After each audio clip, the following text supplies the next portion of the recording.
What's up, YouTube, and welcome back to the channel. If this is your first time, my name is Shamaya. If you enjoyed this video, please like, comment, subscribe, and don't forget to turn that post notification bell on. For today's video, we're going to be doing a February wrap up, y'all. Let's just say your girl read 1, 2, 3, 4, 5, 6, 7, 8, 9, 10, 11, 12, 13, 14, 15, 16 books this month. Most I've ever read in my life. 16 books, but I did do a 24-hour challenge, so that's probably why.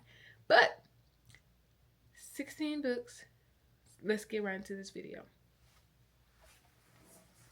So first thing first, I want to show you guys the series that I read, because this series is kind of big, and this is the bulk of the books. We got Ignite Me, Restore Me, Find Me, Imagine Me, Unravel Me, Unite Me, Believe Me, Defy Me. 5-star series. I ate this up. I love this series so much. I don't know why I sat here and had this on my TBR for so long, but your girl fell in love with that series. I did not want it to end so bad. Oh my god, I did not want it to end at all, but it did end it. So I finished that, got that done. So yeah, moving on to the next set of books that I have. These books I've read. This is not in order. I don't really remember how I ordered it, but let's go. I did a lot of series this month, so let's go ahead and get right to this set. We have the Summer of Broken Rules. I think this book right here was a 4.5 star. I absolutely love this book. This book was so awesome. I wish I read it earlier. Like, I didn't know how good it was. It really is good. I think I'm in my YA era, though, because YA has just been hitting home for me lately. All of my YA books has been like 4.5 to 5-star reads for me. So, yeah, Summer of Broken Rules. Then we have Wildfire. Wildfire was a 3.5, 4-star book for me.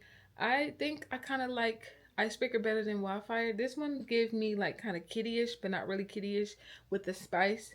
This book was definitely a bomb book, though. It was not a bad book. It was such a great book. I do come to like find myself thinking about it from time to time. So that's why I'm putting it like that 4-star-ish kind of sort of situation. But this one basically was about a hockey player.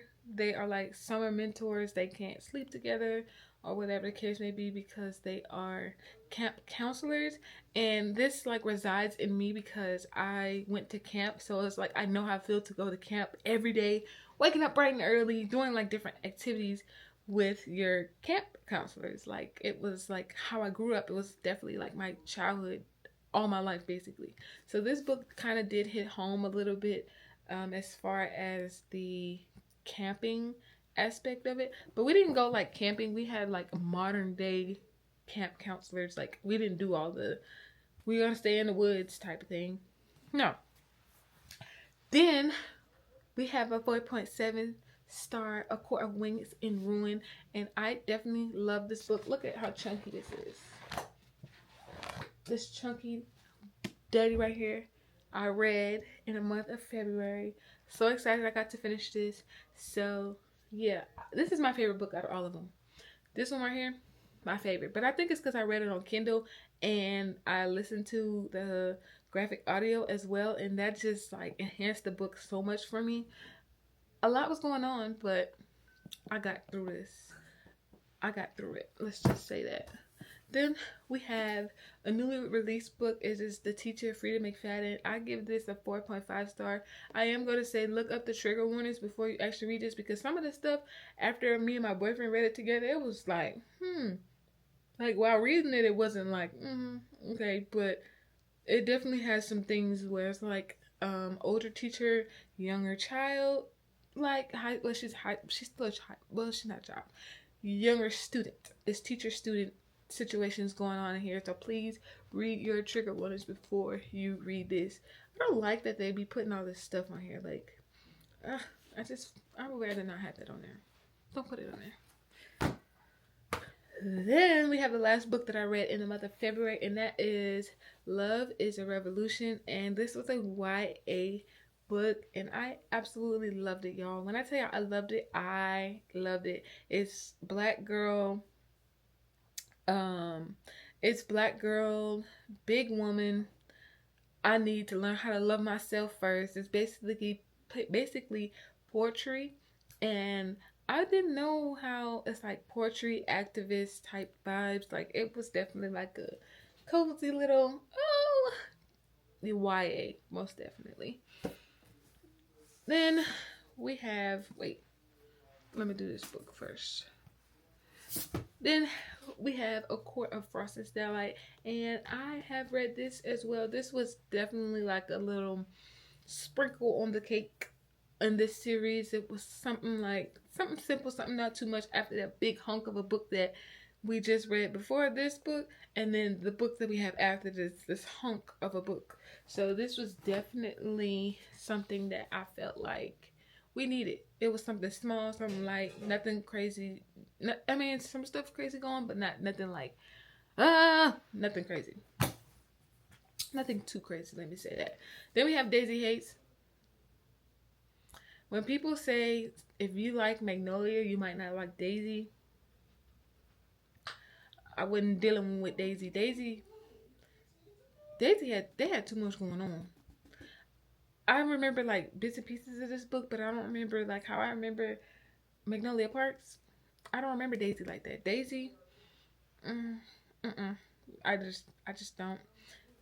I can't wait to go on to the next book, but I don't know if I want to read Daisy books now. I'm like, I don't really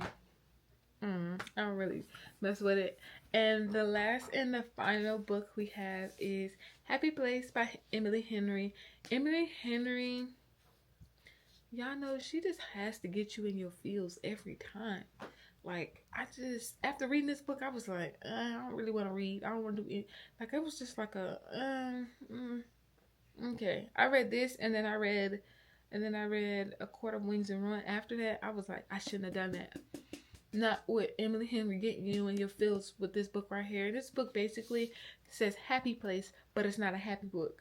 Most people are like, Emily Henry have happy titles and then sad books. And I'm starting to realize that because I'm about to start Book Lovers, and I'm just hoping that it's not sad. Like, Book Lovers have so much hype, so much like, oh my god, it's such a great book. But I don't want to be sad. I don't want to be depressed. Like, I could not read